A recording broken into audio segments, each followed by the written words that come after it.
वीतराग विज्ञानता शिव स्वरूप शिव का नमः त्रियोग समाधि के। छह डाला की तीसरी डाल पर चर्चा आपकी चल रही है, संवर तत्व पर चर्चा चल रही है। संवर के 57 भेद बताए थे, कौन कौन से? गुप्ती, समिति, धर्म, अनुप्रेक्षा, परिषय और चालित। ये संवर के कारण है, लेकिन इनका वास्तविक स्वरूप जीव नहीं जानता। इनका जो बाह्य स्वरूप है वो तो जानता है, और वास्तविक स्वरूप नहीं जानता, और उस बाह्य स्वरूप से निर्जरा मानता है। और जबकि वे बाह्य स्वरूप पुण्य बंध का कारण है, यानी जो पुण्य बंध का कारण है उससे क्या मानता है? संवर मानता है। ये इसकी भूल है। गुप्ती मन वचन काय की प्रवृत्ति, शुभ प्रवृत्ति को गुप्ती मानता है, जबकि मन वचन काय की निवृत्ति का नाम गुप्ती है। ऐसे समिति जीवों की रक्षा को समिति मानता है, जबकि वीतराग भाव हो, क्या कहा था उसने?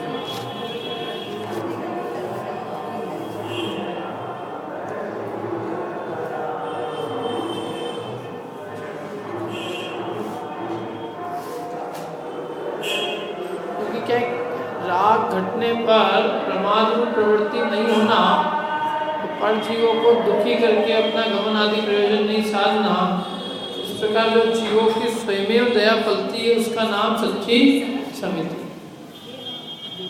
ऐसे 10 धर्म तो वो कषाय स्वर्ग मोक्ष के लालच से नहीं करने को धर्म मानता है। स्वर्ग मोक्ष के लालच से और नरक के भय से कषाय नहीं करना, उसको कहता है धर्म। जबकि कषाय उत्पन्न नहीं होने का नाम धर्म है। और कषाय उत्पन्न कब नहीं होगी? जब तत्व ज्ञान के अभ्यास से पदार्थ इष्टनिष्ठ भाषे नहीं होंगे। जब तक इष्टनिष्ठ भाषित होते रहेंगे तब तक कषाय उत्पन्न होती रहेगी। जैसे अनुप्रेक्षा, शरीर आदि को बुरा जानकर उनसे उदास होने को अनुप्रेक्षा मानता है, जबकि उनसे उदास होने का नाम सच्चा अनुप्रेक्षा नहीं है। जिसका जैसा स्वभाव है उसको वैसा जानकर, भला नहीं जानकर उससे राग नहीं करना, और बुरा जानकर उससे द्वेष नहीं करना।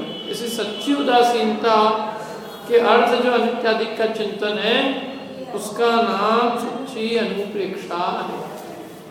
जैसे परिषय में भूख आदि होने पर उसके नाश का उपाय नहीं करता और दुखी होता रहता है, और उनके नाश का उपाय मिलता है तो सुखी होता है। भूख के नाश का उपाय नहीं करने को परिषय जय मानता है, जबकि भूख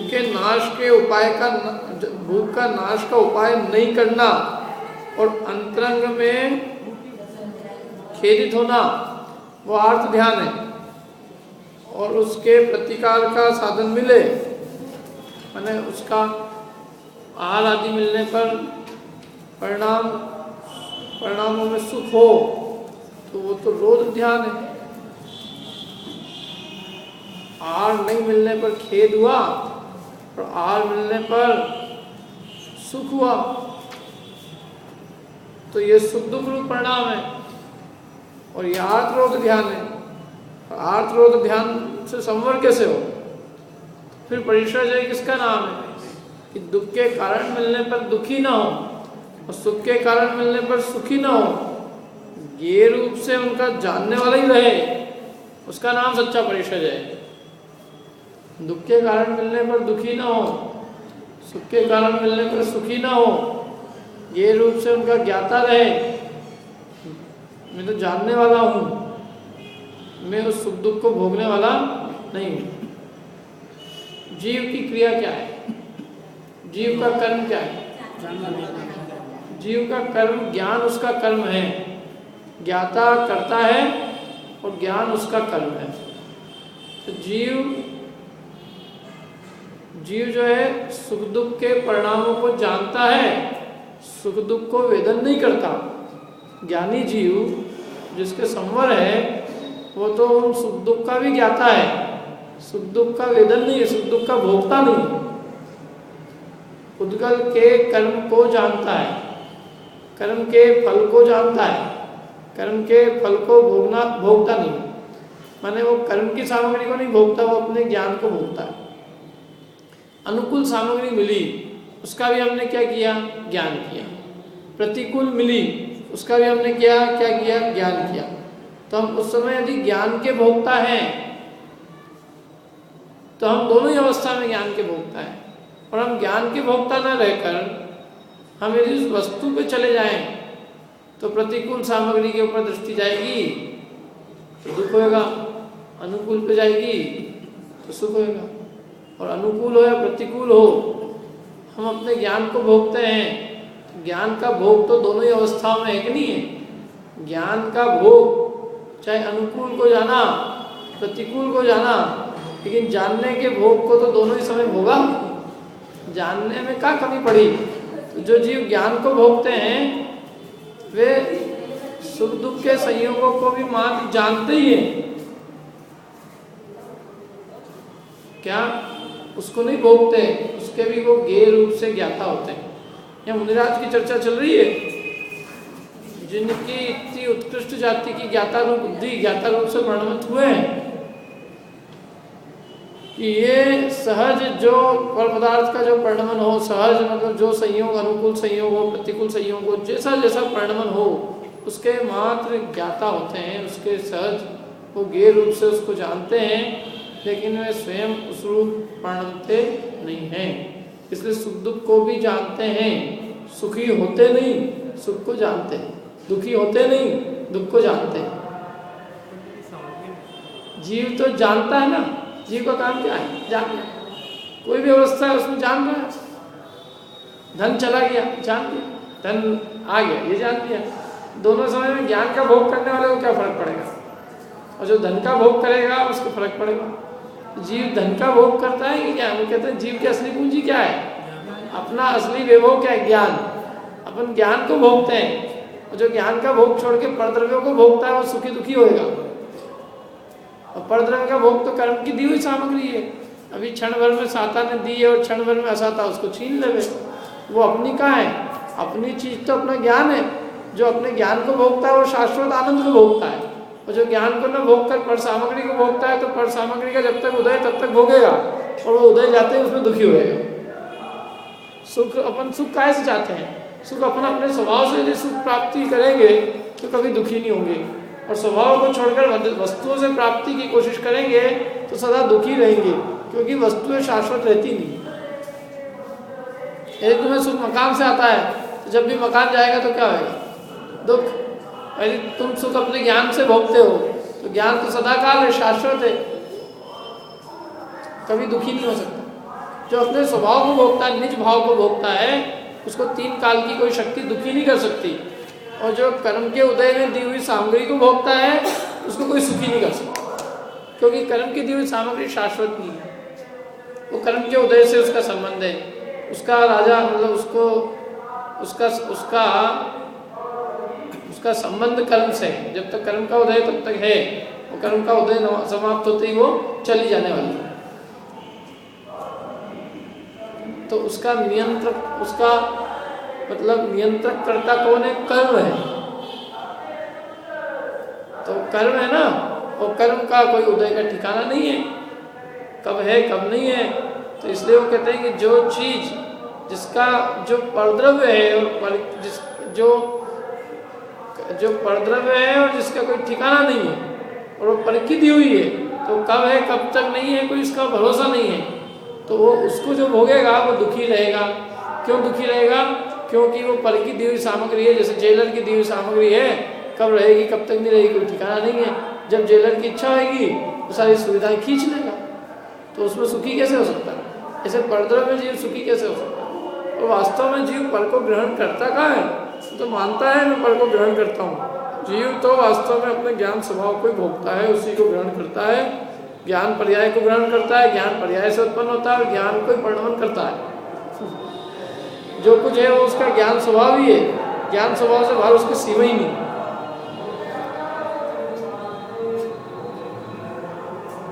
जिसकी देह में एकत्व बुद्धि होती है, देह के संयोगों में सुख दुख का संयोग मिलने, देह में सुख का ही संयोग मिलने पर सुख का अनुभव करता है, दुख का ही संयोग मिलने दुख का अनुभव करता है। जबकि दोनों का क्या होना था? ज्ञाता। दोनों ज्ञेय हैं। जहाँ दो ज्ञेयों में अंतर पड़ गया, ये ज्ञेय अच्छा है, ये ज्ञेय बुरा है, ये अच्छी जानने की चीज़ है, ये अच्छी जानने की चीज़ नहीं है, तो वो कह रहे हैं कि राग द्वेष हो गया। राग द्वेष हो गया तो संवर नहीं होगा। संवर तब होगा जब दोनों का समान रूप से जानने वाला रहेगा। भोजन नहीं मिला उसको जाना, भोजन मिल गया उसको जाना, शरीर में रोग हुआ उसको जाना, रोग मिट गया उसको जान लिया, उपसर्ग हुआ उसको जान लिया, उपसर्ग मिटाने वाला आ गया उसको जान लिया, उपसर्ग करने वाले के प्रति द्वेष नहीं, उपसर्ग मिटाने वाले के प्रति राग नहीं। दोनों के हम क्या है? ज्ञाता है। भगवान की पूजा करे कोई, उससे राग नहीं, भगवान की निंदा करे उससे द्वेष नहीं। भगवान की स्थिति है, तो नीचे की स्थिति में उसका कुछ अंश देखने को मिलेगा कि नहीं मिलेगा? भगवान में चार कषाय चौकड़ी का भाव, सारी जगत, कोई जगत के जीव कोई भी उनकी पूजा करे उनको कोई फर्क नहीं पड़ता, जगत के जीव उनकी पूजा ना करे कोई फर्क नहीं पड़ता। तो इतनी वीतरागता है उनमें, सारा तीन लोग के जो जो जीव पूजा करते हैं उनके प्रति पूजन करने, स्तुति करने वाले के प्रति राग नहीं है, निंदा करने वाले के प्रति सहज भाव से क्या किसके क्या था। भगवान किसको भोगते हैं? अपने ज्ञान को भोगते हैं। यदि इन चीज़ों को भोगने लग जाए, कौन कौन पूजा कर रहा है, तो वो वही आनंद में न रहे, दुखी हो जाए। लेकिन भगवान वो अपने ज्ञान और आनंद को भोगते हैं, जगत की ज्ञेयों को सहज जानते हैं, उसको उसमें तन्मय नहीं होते, उसको भोगते नहीं हैं। क्या उसके मात्र ज्ञाता ही हैं, उसके भोगता नहीं। ज्ञाता है तो सुखी है, वो भोगता है तो दुखी है। सहज ज्ञाता है, संसार के समस्त पदार्थों के ज्ञाता है। कौन पूजा कर रहा है? आज भगवान ने आज हिसाब किताब लगाया ऊपर, आज महावीर भगवान ने सोचा आज कितने लोगों ने पूजा करी, कोई हिसाब नहीं लगता। क्यों? क्योंकि वो सब भी क्या है? ज्ञाता है, सहज ज्ञाता दृष्टा है। पूजन कर स्तुति करने वाले के प्रति राग नहीं है, निंदन करने वाले के प्रति द्वेष नहीं। अरु अपने संभाव भय करो, पूजा पूजा स्तुति की कछु चाह नहीं। इसमें आता है बहुत बढ़िया सिद्ध चक्र विधान, अरु अपने संभाव भय कुछ पूजा स्तुति की चाह नहीं है। अपने संभाव में रहते हैं, पूजा स्तुति की कोई चाह नहीं। तो भगवान में जब पूर्ण रूप से वितरागता है, तो भगवान के जो निकटस्थ है, भगवान में चार कषाय चौकड़ी का भाव, मुनिराज में तीन कषाय चौकड़ी का। तो 75% काम हुआ भी नहीं, हमें कह रहा हूँ 75 नहीं हुआ, 99% काम हुआ। अंतर ही नहीं, कुछ अधिक अंतर नहीं है। ज्ञान की अपेक्षा से तो बहुत बड़ा अंतर है, परंतु चारित्र की अपेक्षा अधिक अंतर है, वीतरागता की अपेक्षा अधिक अंतर है। क्योंकि वीतरागता की अपेक्षा तीन कषाय चौकड़ी का अभाव है।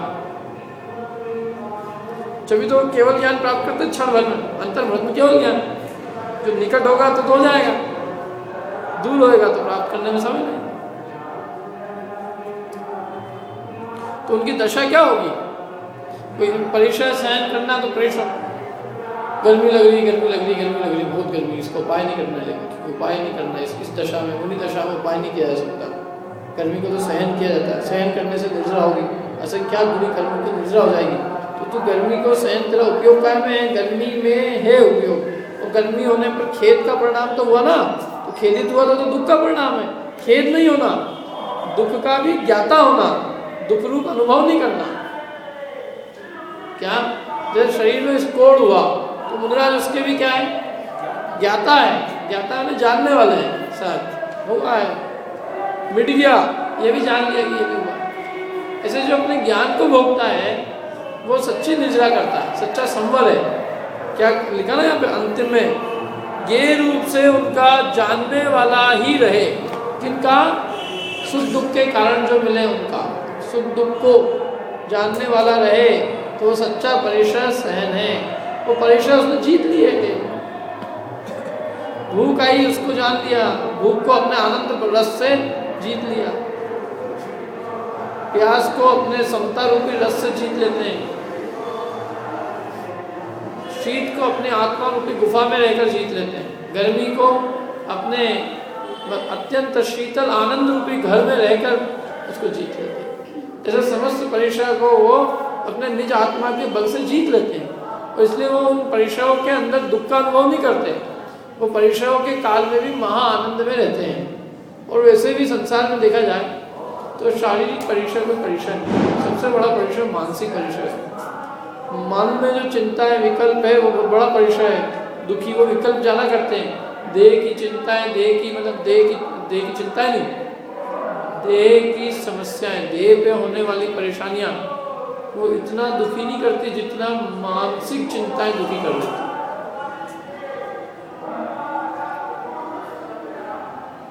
शारीरिक बीमारी से मानसिक बीमारी बड़ी है।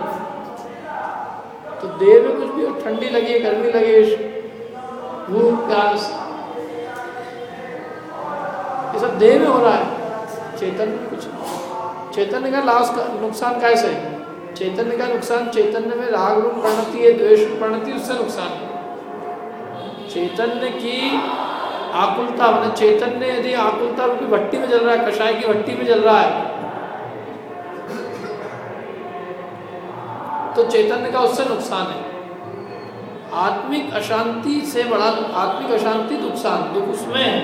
बाह्य शरीर में कुछ भी हो, ठंडी गर्मी, अपने ही कोई प्रसंग बनता है, ठंडी गर्मी ऐसे ही सहन कर लेते क्या? विवाह ठंड में हो रहा हो, चलता है।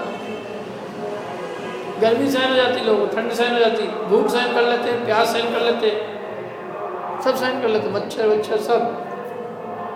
पिक्चर देखने गए, मच्छर काट रहा हूँ, पिक्चर देखने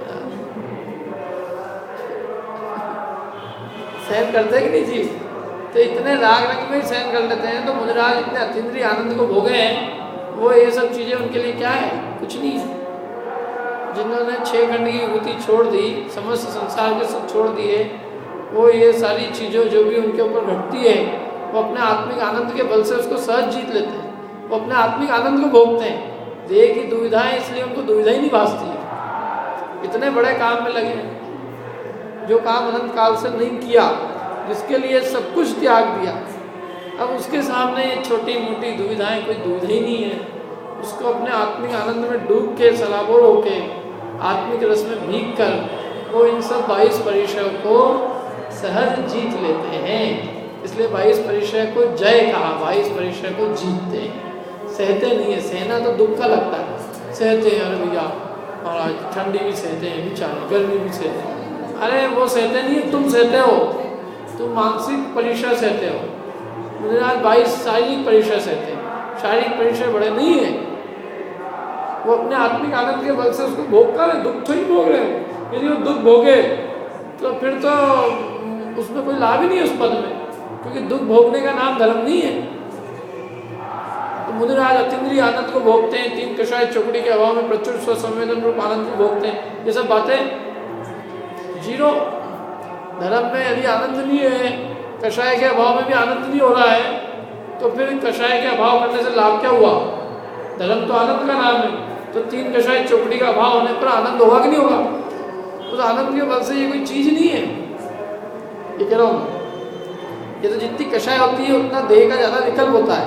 जिनके कषाय मिट जाती है उनके देह का राग मिट जाता है। इसलिए देह में होने वाली जितनी भी परीक्षाएं हैं उसको वो आत्मा के बल से सहजता से जीत ले। याद ही नहीं आता उनको। पहले कभी हाथी से नीचे नहीं उतरे हो और अब नंगे पांव चलते हैं, रास्ते में कांटे होते हैं, लेकिन कोई फर्क नहीं। पहले हर मौसम के अंदर एक एक उनको महल मिलता था और अब भरी ठंड के अंदर विचरण करते हैं। आज तक कभी उन्होंने कर्कश आवाज नहीं सुनी तो जंगल में शेर चीतों के बीच विचरण करते। क्या किसी की हिम्मत नहीं कोई कुछ बोल दे और आक्रोश सहन करते हैं। किसी को बाकी नजर से देख ले, आदमी भाग जाए और कोई उनको मारे, वध करे, सहन करे। भोजन अनेक दिनों तक आहार नहीं मिले लेकिन मन में दीनता का भाव नहीं लाते, याचना का भाव नहीं लाते, निर्भीक सिंह वृत्ति होती है। किसका बल है? आत्मिक आनंद।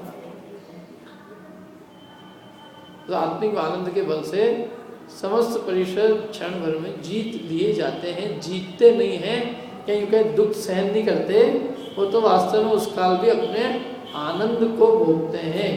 तो धर्म आनंद भोगने का मार्ग है, दुख भोगने का मार्ग नहीं है। इसलिए ये जो लोग ऐसी बात विचारे विचारे विचारे कहा क्या विचारे तुम हो, कषाय वाले विचारे कि जिनकी कषाय चली गई वो विचारे हैं। विचारा कौन है? मैंने बहुत समय पहले एक बात सुनी थी कि मुनिराज के 22 ही परिसर होते हैं। कितने? 22। और गृहस्थियों के 22,000 होते हैं। कितने परिसर है अपने दिमाग में? 1 घंटे या बैठना मुश्किल पड़ जाता है, इतने परिसर लगे हुए हैं अपने चित्त में। कितने विकल्प, संकल्प विकल्पों के जालों में कितना मानसिक रूप से उसका मतलब मानसिक रूप से उसका बिल्कुल दूहा हुआ है, वो पतन हो चुका है उसका। कितने परिसर है, सुबह से ये जिंदगी भर में ऐसा 22 है। और भी देह के प्रति राग छूट गया तो कौन सा परिसर है? जिन्हें देह के प्रति ममत होता है, परिसर का दुख वे सहन करते हैं। जो आत्मिक आनंद में सराबोर है उन्हें कोई परिसर नहीं। इसीलिए तो बाहर में शियाल नहीं खाती, उस काल में संवर निर्जला करके मोक्ष प्राप्त कर लेती, केवल ज्ञान हो जाता। सियाल नहीं खाती रहती है, और सियाल नहीं खाती रहती है उस काल में दुख भोग रहे हो तो केवल ज्ञान तो आनंद का काम, तो दुख से आनंद कैसे मिलेगा? मार्ग जैसा होगा वैसे ही मार्ग का फल होगा। पहले दुख भोगेंगे, उसके फल में क्या मिलेगा? आनंद। फिर ऊपर जंप लगाओ, कष्ट के बिना कोई, बिना मेहनत के कुछ नहीं होता। क्या बोलते हैं ना, दुख के बिना तो वो भी नहीं मिलता। दुख ऐसा नहीं है, मोक्ष का मार्ग भी सुख रूप है, आनंद रूप है, और मोक्ष फल भी आनंद रूप है। उसका स्वरूप समझे बड़ा। भूख प्यास सहन करनी पड़ती। लोग जो है 99% लोगों के धर्म के बारे में सोच ही गलत है। लोग धर्म को ही सोचते हैं कि धर्म बहुत दुख का काम है। धर्म के अंदर आओ तो ये छोड़ना पड़ता है, खाना पीना छोड़ना पड़ता है, बहुत सारी चीज़ें छुड़ा लेते हैं। लेकिन छुड़ा कर ले रहे हैं कुछ भी? जो अपने निज वैभव है उसकी याद दिला रहे हैं। भोगों की गुलामी छुड़ा रहे हैं। गुलामी तो छूटे तो अच्छी है, और अपना जो आत्मिक आनंद है, वैभव है, उसको बता रहे हैं कि क्या है वो। देह के प्रति राग छुड़ा रहे हैं, तो देह के प्रति राग छूट जाएगा तो कितना आनंद में रहेगा। धर्म आनंद की वस्तु है, धर्म कष्ट की वस्तु नहीं है। जो धर्म की कष्टमय मानता है वो वास्तव में धर्म का सच्चा स्वरूप नहीं जानता। धर्म में भी कष्ट, बाहर भी कष्ट, यहाँ भी कष्ट, वहाँ भी कष्ट भोगो, यहाँ भी कष्ट भोगो, कष्ट की जिंदगी है बस। अरे सारे दुखों से मुक्ति का नाम धर्म है। संसार में कोई कितना ही बड़ा दुखी हो, धर्म की शरण में आए और उसको दुखों से मुक्ति न मिले तो वो धर्म किस काम का? तो ये समझ में आ जाए इतनी, तो इसमें उबासनी मतलब वो नहीं लगे, प्रमाद नहीं आए, प्रमाद नहीं आए। दूसरा, इसमें रुचि उत्पन्न हो। रुचि क्यों नहीं उत्पन्न होती? क्योंकि अपने को इसमें लगता ही नहीं इसमें सुख मिलेगा। धन पैसा इकट्ठा करने में क्या लगता है? सुख मिलेगा। पंचेंद्रिय के विषय भोग में सुख मिलेगा। ये नहीं सोचते कि पंचेंद्रिय के विषयों की लालसा ही मिट जाएगी तो कितना सुख मिलेगा। शरीर की पुष्टि में सुख लगता है, और शरीर के प्रति राग मिटने में सुख नहीं लगता है। दवाइयाँ खरीदने में सुख लगता है, और बीमारी नहीं होने में सुख नहीं लगता है। ऐसी दशा है अपनी। जबकि उसका कितना % पुरुषार्थ करना है अपने को? 10%। किसका? बीमारी नहीं होने का। देह के प्रति राग छोड़ने का 10% भी पुरुषार्थ करे। जितना समय देह की सामग्री जुटाने में लगाता है, उसका 10% टाइम भी देह के प्रति राग तोड़ने में लगाए तो बीमारी बढ़ जाए। संस्कार अनादि से वही है, तो वो जो संस्कार जो तोड़ना है वो कठिन लगता है। तो वो तत्वज्ञान इसलिए तो अपन समझते हैं। वस्तु स्वरूप समझने पे सब चीज वस्तु स्वरूप समझने पे सब चीज सहज लगती है। आत्म स्वरूप समझने पर, आत्मा का स्वभाव जानने पर देह आदि पर पदार्थ भासने पर ये सब चीजें सहज लगती हैं। जब तक देह में अपनापन होता है तो ये चीजें ऐसी लगती कि इसका यदि राग छोड़ दिया तो अपने आप का राग छोड़ दिया तो क्या होगा, यही राग छोड़ दिया क्या होगा, फिर मेरा क्या होगा। अरे तू कौन है, तू ज्ञायक प्रभु है, तू ज्ञाता है, तेरा क्या होएगा, तू जानने वाला रहेगा तो क्या जानने वाले से जड़ हो जाएगा, क्या हो जाएगा तेरा, क्या हो जाएगा जीव का। बहुत भय मचे में लोग सबको, मेरा क्या होएगा, मेरे भविष्य की मेरे को चिंता, मेरा क्या होएगा, क्या होएगा। तो चेतन है तो पुद्गल हो जाएगा, क्या होएगा, क्या। अरे साहब क्या भविष्य का क्या होएगा, भविष्य का क्या होगा, भविष्य की सोची सचमुच, भविष्य कितनी भविष्य की सोच रखी है, 10 साल 20 साल, भविष्य तो अनंत काल का है। भविष्य की भी क्या सोची, और भविष्य में भी क्या होगा, चैतन्य रहेगा, पुद्गल रहेगा, और क्या होगा, जीव आगे भी जानता रहेगा और पुद्गल आगे भी जड़ रूप रहेगा, और इससे अधिक और क्या होएगा। ऐसी दृष्टि बने संसार से विरक्तता की दृष्टि, तो वो उसके परिचय जो है सहज होता है।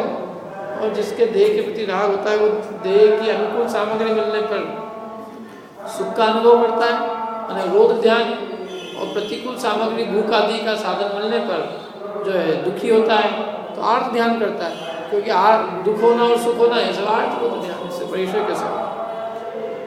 अब देखो चारित्र में क्या कहा था, हिंसा आदि सावध योग के त्याग को चारित्र मानता है।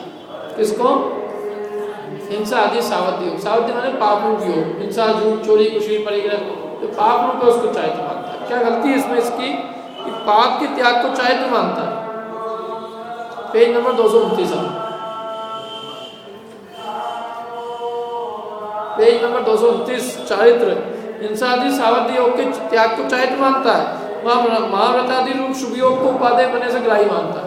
क्या करता है, पाप के त्याग को धर्म मानता है। जिनवाणी में कहा है, लेकिन पाप का त्याग जो है वो पुण्य तो है लेकिन वो धर्म नहीं। धर्म और पुण्य में अंतर है। पुण्य स्वर्ग का कारण और धर्म मोक्ष का कारण। तो पाप का त्याग किया वह चारित्र नहीं हुआ, क्योंकि चारित्र संवर का कारण है। तो फिर क्या हुआ, शुभ भाव हुआ, पुण्य हुआ।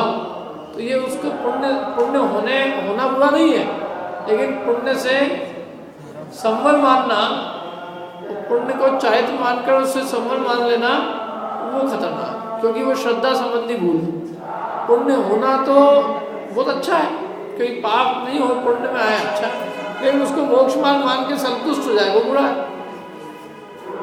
क्या पाप का जितना त्याग हो उतना भला ही है, लेकिन पाप के त्याग को चारित्र मानकर उससे संवर माने वो भला नहीं है, वो श्रद्धा संबंधी भूल है। किस संबंध, कौन सी श्रद्धा संबंधी, संवर तत्व की श्रद्धा संबंधी भूल है। संवर तत्व की बराबर कॉन्सेप्ट नहीं है।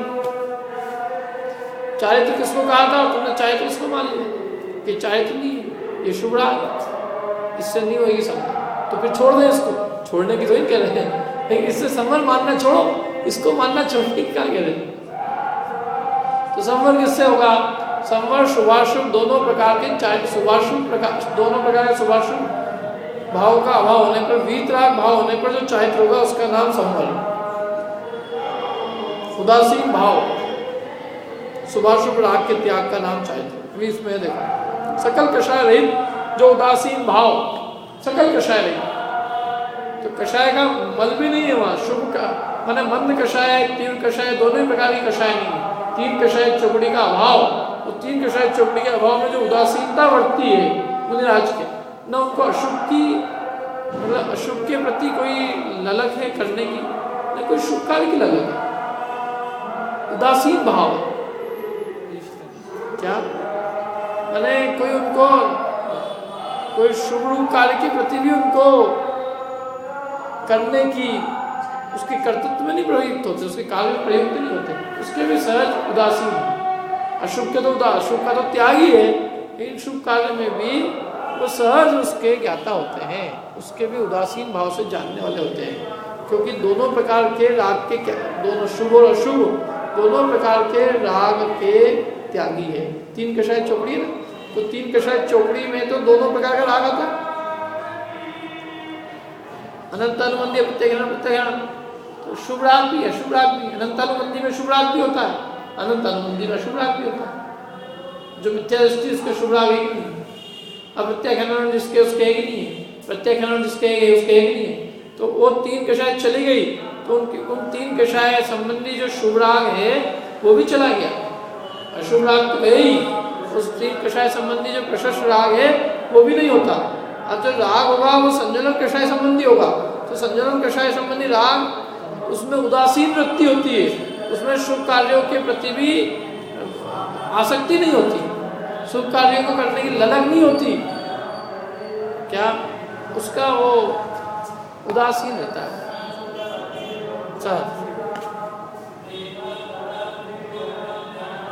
उनका जो शुभ राग होता है संजलन का, वो किस जाति का होता है कि ये जो आनंद की अनुभूति हम कर रहे हैं, ये आनंद की अनुभूति जगत के जीव करे, उसके लिए शास्त्र आदि रचना, ये इतना हो सकता है बस।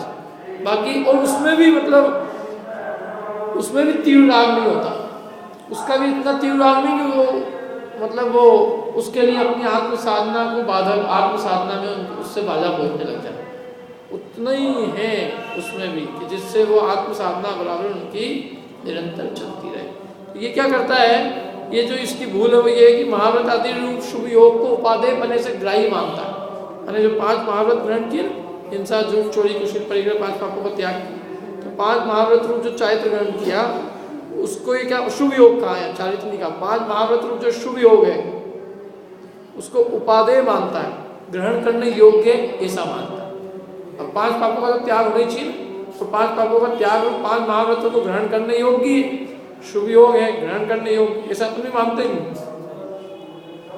मानते ही जबकि कह रहे हैं भूल है। ये क्यों भूल है? परंतु तत्वार्थ सूत्र में आश्रय पदार्थ का निरूपण करते हुए महाव्रत अनुव्रत को भी आश्रय रूप कहा है। जब आश्रय 5 पापों के त्याग करने रूप 5 महाव्रत और 5 अनुव्रत ये आश्रय पदार्थ के निरूपण में आए हैं। मैंने ये आश्रय तत्व का जब निरूपण कर रहे हैं उस चैप्टर में है, ये 7वें चैप्टर में शुभाश्रय का वर्णन है। संवर में नहीं गिनाया इनको, संवर में 5 महाव्रत नहीं है, संवर में 5 चारित्र है, सामायिक, छेदोपस्थापना, परिहार, विशुद्धि, सुख, सांप्रदाय, यथाख्या, और वो 5 महाव्रत से भिन्न है। 5 महाव्रत आश्रम में लिए शुभाश्रय, तो फिर तो ये उपादेय कैसे हो जाएंगे जो आश्रय शुभाश्रय है? तथा आश्रय तो बंध का साधक है और चारित्र मोक्ष का साधक है, इसलिए महाव्रत आदि रूप आश्रय भाव को चारित्रपना संभव नहीं होता। सकल कषाय रहित जो उदासीन भाव उसी का नाम चारित्र है। 3 कषाय चौकड़ी के अभाव में जो उदासीनता है, जगत से उदासीन, संसार शरीर भोगों से उदासीन और अपने आत्मा में रुचि रखती, उसका नाम चारित्र है। अब कहते देखो फिर भी वो महाव्रत का पालन तो करते हैं, तो क्यों करते हैं? जो चारित्र मोह के देशघाती स्पर्धकों के उदय से महामंद प्रशस्त राग होता है। क्या होता है? चारित्र मोह के देशघाती स्पर्धक। सर्वघाती का उदय नहीं, सर्वघाती का उदय हो तो संयम ही नहीं हो, तो देशघाती स्पर्धकों के उदय से क्या होता है? महामंद जो राग भी होता है, प्रशस्त राग, वो महामंद है। प्रशस्त राग की भी तीव्रता हो जाए तो वो दिक्कत पकड़ी करती है। प्रशस्त राग में प्रशस्त कार्य का कोई राग भी है तो महामंद है, महामंद। देशघाती स्पर्धा उसको कहते हैं जो उस गुण का पूरी तरह से घात नहीं करता। एक देश घात करे वो देशघाती, सर्व पूरी तरह से घात करे वो सर्वघाती। कषाय में दोनों तरह के स्पर्धक होते हैं, सर्वघाती और देशघाती। तो देशघाती का उदय है, सर्वघाती का उदय नहीं है। सर्वघाती का उदय हो तो संयम भाव ना हो, संयम का घात करती सर्वघाती। समझ में आ रही है?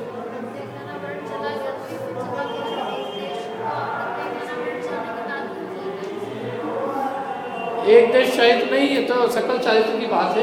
सकल चारित्र के अंदर भी सर्वघाती स्पर्धक होंगे तो वो उसका घात करेगा। जैसे 3 कषाय तो ही संयोजन भी होती ना, संयोजन के अंदर दोनों तरह के स्पर्धक होते हैं, सर्वघाती, देशघाती। सर्वघाती का उदय नहीं होता, देशघाती का उदय। मैंने कहने का तात्पर्य 3 तो है ही नहीं, चौथी भी जो है उसके भी बहुत जो पूरी तरह से घात नहीं करे संयम का, वैसे स्पर्धक का उदय होता है। तो उनके उदय में महामंद राग है, प्रशिष्ट राग है, अप्रशिष्ट तो है ही नहीं। राग कौन सा है? प्रशिष्ट। मैंने ख्याति, पूजा, लाभ, आगामी भोगों की कांक्षा, पंचेंद्रिय के विषय, ये तो है ही नहीं, ये अप्रशिष्ट है। प्रशिष्ट राग है, प्रशिष्ट राग है महामंद, तीव्र नहीं। तो वो क्यों महामंद है? क्योंकि संजलन के उदय में जो राग है प्रशिष्ट राग, वो महामंद होता, तीव्र नहीं होता। अनंतानुबंधी आदि के उदय में, अनंतानुबंधी प्रत्येक के उदय में प्रशिष्ट राग की तीव्रता हो सकती है, लेकिन यह तो राग भी, प्रशिष्ट राग भी मंद है, लिखा है महामंद प्रशिष्ट राग होता है। और वो चारित्र का मल है, वो महामंद प्रशिष्ट राग चारित्र का मल है, वो खुद चारित्र नहीं है। उसे छूटता न जानकर उसका त्याग नहीं करते, वो छूटता नहीं है उस भूमिका में। क्या वो उस भूमिका में होता है, छोड़ा नहीं जा सकता, छोड़ने में समर्थ नहीं है, स्वरूप में पूरी तरह से लीन रहने में समर्थ नहीं है। तो इसलिए 5 महाव्रत की जो क्रियाएं उनको पालते हैं, परंतु उसको उपादेय नहीं मानते, उसको ये मानते हैं कि चारित्र का बल है। वो निष्कषाय भाव होना वो चारित्र है, स्वरूप में अनंत काल के लिए लीन हो जाना, स्थिर हो जाना, चारित्र वो है।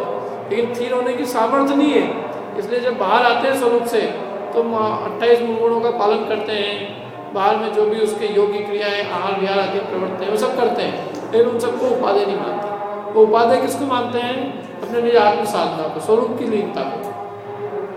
उनकी मान्यता बिल्कुल बराबर है, कि जो मान्यता के लेवल में बिल्कुल प्रॉपर है कि हमें, हमारा उद्देश्य क्या है, ध्येय क्या है, ध्येय की प्राप्ति के लिए सतत संलग्न रहते हैं। स्वरूप लीनता में पूरी तरह से लीन नहीं हुए स्वरूप में, तो स्वरूप लीनता के लिए जो बाह्य साधन है उनका अभ्यास करते हैं। अपन ने पढ़ा था जो शुद्धोपयोग के जो बाह्य साधन है उनका साधन करते हैं। तो मुनि धर्म में मुख्यता किसकी है? शुद्धोपयोग, क्योंकि सब संवर का कारण, निर्जरा का कारण सब वो है। तो इसे तो छूटता नहीं जानते हैं, क्या करें, छोड़ नहीं सकते, इसलिए उसका त्याग नहीं करते, सावध योग का त्याग करते, उसको छूटता हुआ जानकर उसको त्याग करते। भाई चलो कुछ एक्टिविटी तो होगी, तो पाप रूप एक्टिविटी का त्याग किया, पाप रूप समस्त कार्य का त्याग किया, अभी समस्त शुभ का त्याग करने में समर्थ नहीं है।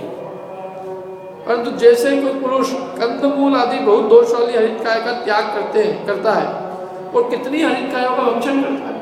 तो पुरुष बहुत दोष वाली हरितकाय होती है ना, जमीकंद का त्याग करता है, वो कितनी हरितकायों का भक्षण करता है, ककड़ी, गिलकी, ये भक्षण करते ना। परंतु उसे क्या मानते हैं? धर्म नहीं मानता, धर्म तो नहीं मानता ना कोई ककड़ी खाने में। क्यों? खाना खिलाना धर्म नहीं है।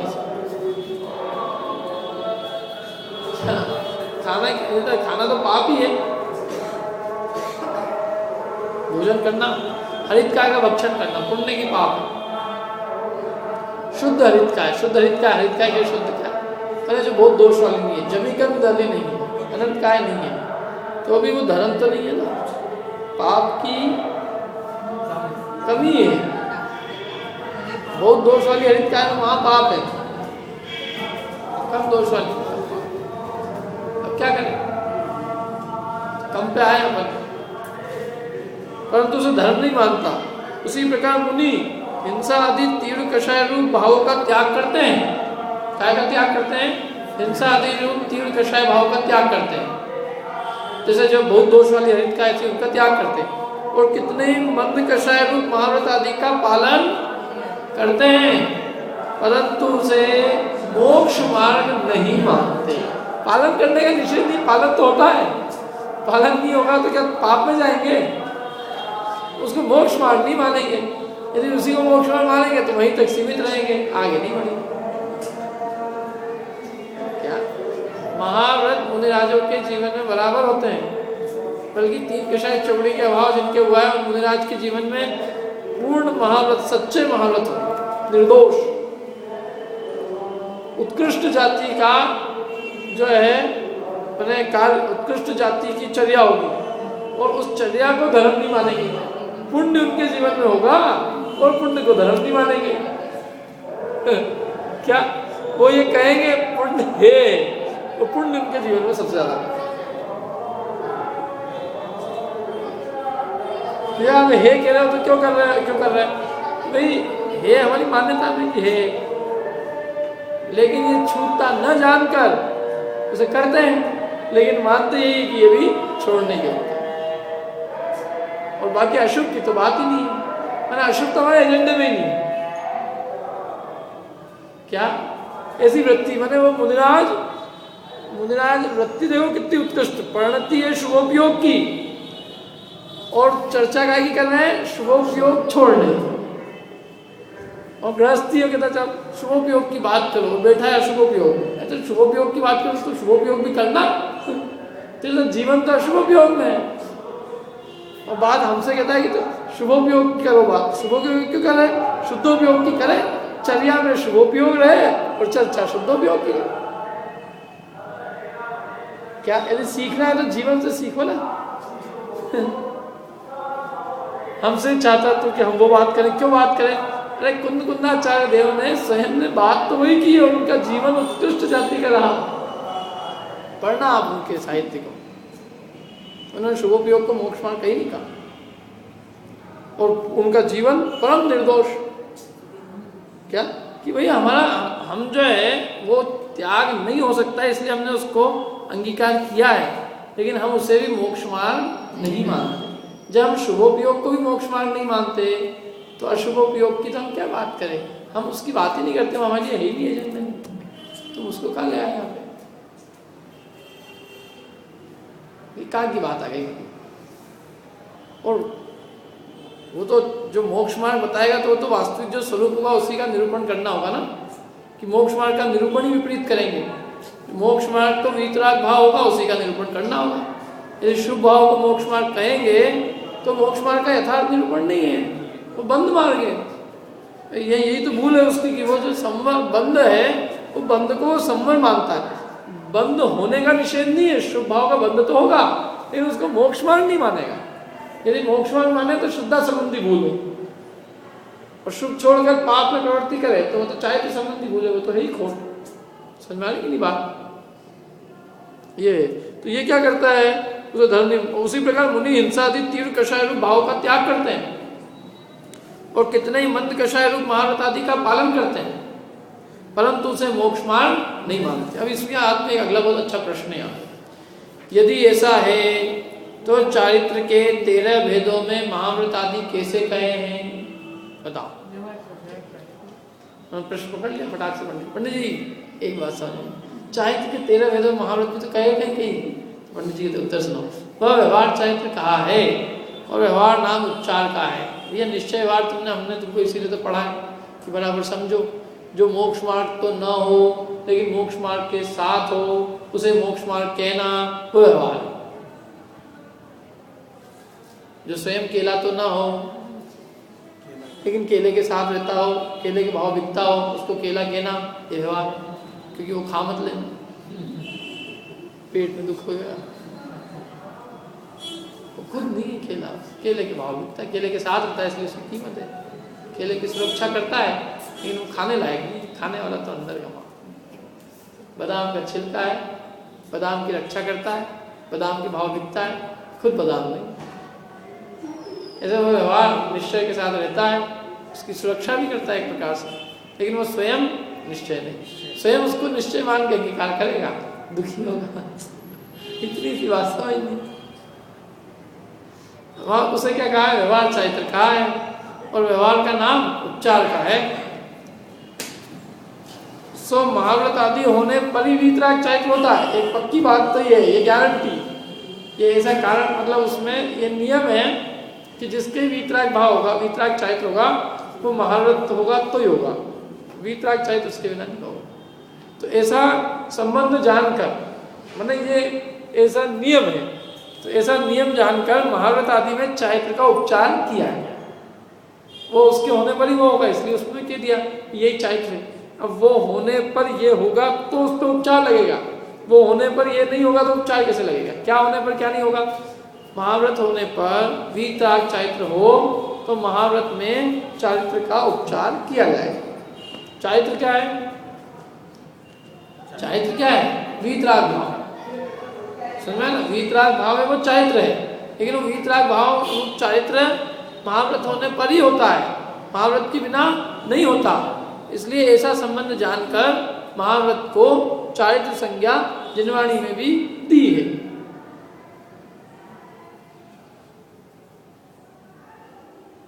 ठीक है। निश्चय से क्या है कि निश्चय से निकषाय भाव है, वही सच्चा चारित्र है। ये उसको निकषाय भाव माने कषाय रहित उदासीन भाव, उसका नाम चारित्र है। महाव्रत तो प्रवृत्ति रूप है, निकषाय संपूर्ण कषायों का अभाव है, समस्त प्रवृत्ति का अभाव होकर जो अनंत भगवान की जो दशा है, ऐसी वीतराग दशा होना, अथवा यूं कहें प्रवृत्ति के साथ में भी जितना मतलब मुनिराज के जितनी कषाय का अभाव है, और शुभ राग के काल में भी माने महाव्रत के राग के साथ में भी जितना 3 कषाय का अभाव रूप वीतराग भाव है, वो चारित्र है। तो वो 3 कषाय के अभाव का नाम चारित्र है। वो एक कषाय के सद्भाव में होने वाला जो प्रशस्त राग है, वो चारित्र नहीं है, वो तो चारित्र का बल है, वो एक कषाय का काम है। तो जो कषाय का काम है उसको चारित्र मान रहा है, और जो अंतरंग की वीतरागता है उस पर दृष्टि नहीं है। क्योंकि इसका मूल कारण ये है कि वो आत्म स्वभाव को समझता नहीं है, आत्मा का क्या स्वभाव। वीतरागता कब होती है? वीतराग माने ज्ञाता दृष्टा रूप रहना। तो ज्ञाता दृष्टा रूप आत्मा का स्वभाव जाने तो ज्ञाता दृष्टा रूप रहे। जो आत्मा का स्वभाव ज्ञाता दृष्टा नहीं माने, करने धरने वाला माने, तो कैसे वीतराग रहे? आत्मा का स्वभाव जाने समझो, आत्मा का क्या स्वभाव है, क्या है आत्मा, क्या आत्मा का स्वरूप है, किसका कर सकता है, मतलब परद्रव्य के साथ में उसका क्या संबंध है, ये सब समझो। तो क्या है? निश्चय से निकषाय भाव है, वही सच्चा चारित्र है। इस प्रकार संवर के कारणों को अन्यथा जानते हुए संवर का सच्चा श्रद्धानी नहीं होता। संवर के कारण तो रट लेता है और करता भी ऊपर, लेकिन वो संवर का यथार्थ श्रद्धान उसके नहीं है। वो ऊपर संवर के कारणों को संवर मानता है, जो उसके अंदर जो निकषाय भाव है उसको नहीं पहचानता। कषाय कोई चारित्र मान लेता है, कषाय करना धर्म। अभी तो लोग ऐसा है, मैंने तो ये तो स्थिति देखी है कि जो द्वेष बुद्धि है वो तो महापाप रूप है, और वो द्वेष बुद्धि को भी लोग ठीक ठहराते हैं। मतलब जो पाप है जिसमें चारित्र तो वो दूर की बात है, जो पुण्य भी नहीं है तो चारित्र कहाँ से होगा? इसलिए संवर किसको मालूम नहीं, संवर किसको कहते हैं, संवर क्या होता है, कोई ठिकाना ही नहीं है इसके साथ। अब आगे निर्जरा तत्व का अन्यथा रूप है, ये अपन ने पढ़ा था, ये सब पढ़ा था कि नहीं? तो याद है किसी को कि नहीं पढ़ा था? पढ़ा था नहीं पढ़ा था? नहीं पढ़ा था। पढ़ा है तो क्या पढ़ा था अपन ने बताओ? पढ़ा था थोड़ा बहुत था, एक पैराग्राफ पढ़ा मेरे ख्याल से, ज़्यादा नहीं पढ़ा। परंतु जब आप लोग घर पे पढ़ के आना थोड़ा कल, अंशनादि तब से निर्जरा मानता है, पढ़ा था मेरे ख्याल से।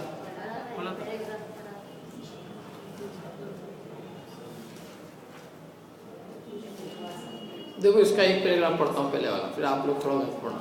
तथा यह अनशन आदि तब से निर्जरा मानता है। कैसे मानता है? अनशन आदि तब से। अनशन मेन है उसमें, उपवास, किंग, सारे तपों का राजा, तपस्वी, उपवास। तब 12 हैं, लेकिन सारी दुनिया में एक ही तप फेमस है, बाकी 11 तो बिल्कुल साइड लाइन हो गए। वो सब याद ही नहीं, नाम याद नहीं लोगों को। एक ही तप है, उपवास।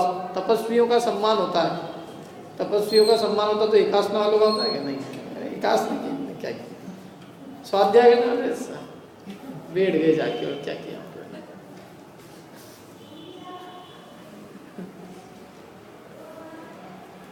अरे भोजन नहीं करना वही एक सबसे बड़ा उपवास माना, मतलब सबसे बड़ा तप माना जाता है, और उससे ही सब लोग मानते हैं। असंख्यात गुण निर्जरा हो इनके तो 10 दिन में।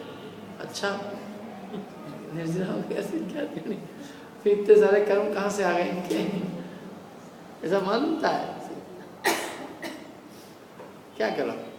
जबकि तप तो 2 प्रकार के हैं, बाह्य और अंतरंग, और ये अनशन तो बहिरंग तप है, और बहिरंग तप से अंतरंग तप उत्कृष्ट है, क्योंकि बहिरंग तप में इंद्रियों का दमन है और अंतरंग तप में मन का दमन है। इंद्रिय दमन से मन दमन ज़्यादा श्रेष्ठ मन है। उसमें मन का उपयोग की निर्मलता अधिक पवित्र है और इंद्रियों का सेवन नहीं। उसमें कोई बहुत नहीं, वो बड़ी बात नहीं, क्योंकि मन यदि इधर उधर लगा है विषय में, इंद्रियों का भोग नहीं भी भोगे, लेकिन मन का भोग रहा है, तो वो तो उपयोग की निर्मलता नहीं। तो ये उपयोग की निर्मलता को समझते ही, ये तो बस बाहर में ये नहीं किया, बाहर में ये नहीं किया, बाहर में ये नहीं किया, हमने मुँह नहीं खाया, हम दिन भर क्या करते रहे उससे कोई मतलब नहीं। हमारे मुंह में अन्न का एक दाना भी नहीं गया है, ये हमने बहुत बड़ी आज उपलब्धि कर ली। ऐसा ये मानता है, वो निर्जरा मानता है उसको, निर्जरा वाली। अब कह रहे परंतु केवल बाह्य तप ही करने से तो निर्जरा होती नहीं, केवल बाह्य तप तपने से निर्जरा नहीं, अनशन मनोदर आदि से, बल्कि बाह्य तप तो काहे के लिए करते हैं? शुद्धोपयोग बढ़ाने के अर्थ करते हैं। उसका उद्देश्य तो शुद्धोपयोग बढ़ाने के लिए। उपवास इसलिए किया ताकि शुद्धोपयोग बढ़े, भोजन का विकल्प नहीं रहे, अपने आत्मा में स्थिरता के लिए किया हो। भोजन का विकल्प भी उनको नहीं सुहाता, अपने आत्मा में इतनी रुचि है कि भोजन करना उनको दुखदायी लगता है, मतलब भोजन का विकल्प भी दुखरूप है। इतनी अंदर में रुचि है, अपने कोई भी काम वाम की रुचि होती है तो भोजन भूल जाते हैं। क्यों? अच्छा बढ़िया कोई क्लाइंट आ जाए, खाना होना एक तरफ, कस्टमर आ जाए, अच्छा सीधे 1 साल भर का एक ही जना इनकम देने वाला आ जाए, फिर भूख तो क्या, आप पानी भी छोड़ दें, 1 दिन उपवास क्या 2 दिन उपवास कर लें। लोग जाते ही इधर उधर बाहर बिजनेस के लिए भ्रमण करते रहते कि नहीं, काहे के लिए? खाना पीना सब छोड़ छोड़ के, धन के लिए। परदेश भक्ता आदमी काहे के लिए? धन के लिए। सब कोई कम कष्ट नहीं सहते, वो परिचय कोई कम सहते क्या? सब परिचय सहन करने को तैयार, काहे के लिए? धन आदि, पैसा मिलता है।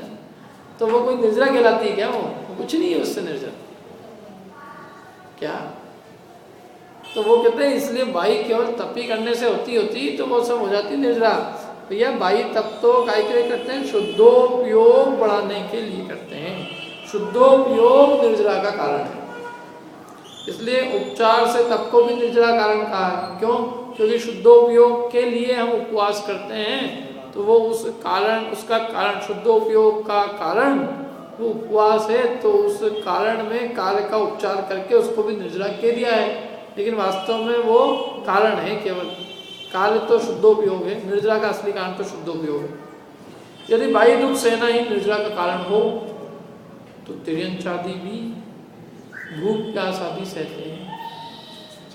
बच्चे भी पढ़ाई के अंदर सब सहन करते हैं, अपने जो बाहर बच्चे पढ़ने जाते हैं बेचारे सब सहन करते हैं,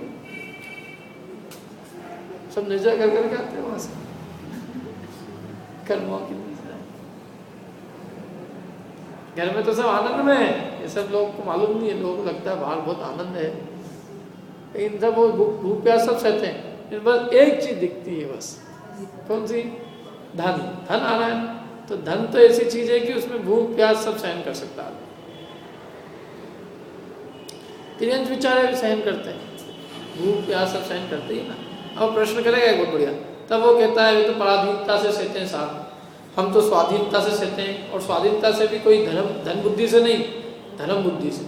हम तो धर्म की बुद्धि से कर रहे हैं, धर्म बुद्धि पूर्वक उपवास आदि करें तो उससे तो निर्जरा होगी।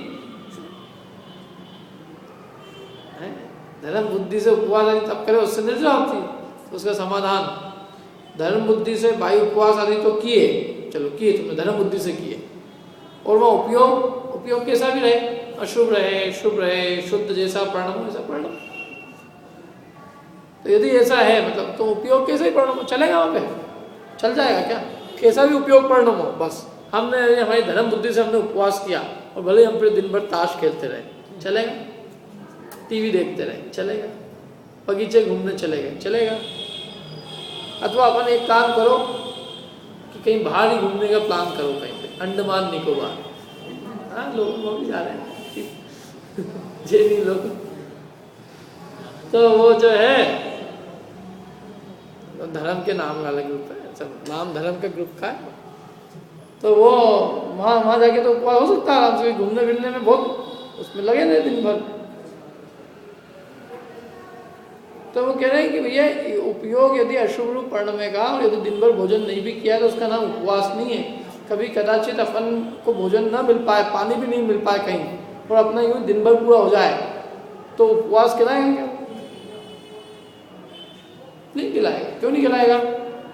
क्योंकि अपना उपयोग धर्म रूप नहीं पढ़ना, शुभ रूप नहीं पढ़ना। मैं कहता हूँ चलो धर्म बुद्धि से भी अपन ने किया कि हम धर्म बुद्धि से हमको खाना नहीं है, लेकिन उसके बाद हमने हमारा उपयोग यदि पाप में परिणमा तो भी हमें निर्जरा होगी क्या? नहीं होगी। तो उपयोग की भी तो चीज़ है, उपयोग कि उपयोग कोई चीज़ ही नहीं है, बस मुंह में नहीं लेना ही सब कुछ है। वो तो मुंह में नहीं लिया, देह की क्रिया हुई, अंतरंग आत्मा की क्या क्रिया हुई उस समय?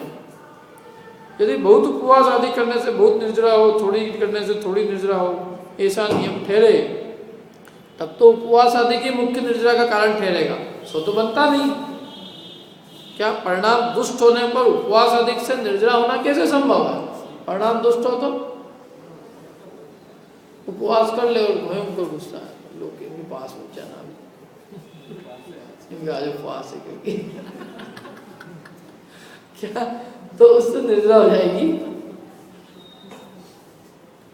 क्या? मतलब उस क्रिया को इतनी खींचतान करके करने की पंडित जी कहने जरूरत ही नहीं है। जो हमने तुम्हारे को उपयोग सुधारने के लिए कहा था और तुम वो सुधारने तो गए नहीं, और तुमने देह में खींचातानी मचा दी, और फिर देह में इतनी खींचातानी मचा दी कि जब वो सहन नहीं होती है तो परिणामों में दुष्टता आ जाती है तुम्हारे। ये तो योग्य नहीं है। ये तो अपने और दूसरे के परिणाम सुधारने के लिए किया जाना था और इसी परिणाम बिगड़ने लग गए। ये पंडित जी ने पकड़ा सीधे कि ये आदमी कहाँ चूक कर रहा है। ये जो साधन था उसको इसने साध्य बना लिया है। ये साधन था, काय का साधन था? अपने परिणाम सुधारने का साधन था। ये भोजन में राग घटाने का साधन था, और ये भोजन का तो राग वाग तो कुछ नहीं है, तो कल की प्लानिंग कर रहा है। राग वाग तो कुछ नहीं घटा है, और ये तो बस वो किसी भी तरह जैसे तैसे भोजन नहीं हुए, बस भूख खाना नहीं हुआ, उपवास। परिणाम की कोई दृष्टि नहीं है कि मेरे परिणाम कहाँ जा रहे हैं इस काल में। परिणाम शुभ रूप परिणम रहे हैं, अशुभ रूप परिणम रहे हैं, शुद्ध रूप परिणम रहे हैं, कषाय की तीव्रता हो रही है कि मंदता हो रही है, क्या हो रहा है कुछ अंदर, और झंझट झल्लाट हो जाता है ना अंदर, आदमी चिड़चिड़ा हो जाता है, चिड़चिड़ा हो जाती है। जब सहन शक्ति में होती है तो क्या करें? कान को काट कान काटेगा, जो उसके अनुकूल नहीं चलेगा उसके प्रति होएगा। बहुत दिक्कत हो जाती है इससे सब, क्योंकि वो उपयोग उसका लक्ष्य सही नहीं है ना। लक्ष्य यदि उपयोग की हो तो वो देह में शिथिलता भी आने पर उपयोग नहीं बिगड़ने देगा, और अपने निमित्त से दूसरे के परिणाम बिगड़े, मेरे बिगड़े, परिणामों में आपस में संक्लेश उत्पन्न हो, धर्म की निंदा हो, लोग ये कहने लग जाएगी ये काहे का उपवास है तुम्हारा, कितनी तो कषाय करते हैं। तो वो सब चीज़ों की सावधानी उसको रहेगी, और जिसको वो लक्ष्य नहीं रहेगा तो वो तो फिर आज मेरा उपवास है, घर के सब लोगों को पता है जिनका। तो इसलिए परिणाम दुष्ट होने पर कैसे संभव है? यदि कोई ऐसा कहे कि जैसा अशुभ शुभ शुद्ध रूप उपयोग परिणमित हो उसके अनुसार बंध निर्जरा है, यदि कोई ये कहे कि परिणामों के अनुसार निर्जरा है, पंडित जी कह रहे वही तो बात हम कह रहे हैं। तो उपवास यदि तब मुख्य निर्जरा का कारण कैसे रहा? यदि परिणाम है तो फिर तुमने कहा कि जो उपवास है वो निर्जरा कारण नहीं रहा। अशुभ शुभ परिणाम बंध के कारण ठहरे और शुद्ध परिणाम वो निर्जरा के कारण ठहरे। बाकी अपन कल करेंगे। जैसे पढ़ के आना।